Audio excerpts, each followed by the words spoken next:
تم ایسے لوگوں کو دیکھو جو ہماری آیتوں کے بارے میں بےہودہ بکواس کر رہے ہوں تو ان سے الگ ہو جاؤ،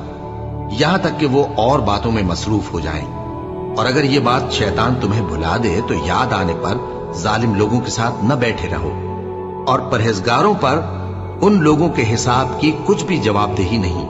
ہاں نصیحت تاکہ وہ بھی پرہیزگار ہوں۔ اور جن لوگوں نے اپنے دین کو کھیل اور تماشا بنا رکھا ہے اور دنیا کی زندگی نے ان کو دھوکے میں ڈال رکھا ہے، ان سے کچھ کام نہ رکھو،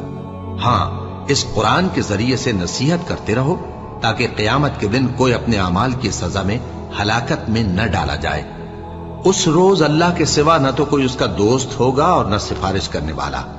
اور اگر وہ ہر چیز جو روئے زمین پر ہے بطور معاوضہ دینا چاہے تو وہ اس سے قبول نہ ہو۔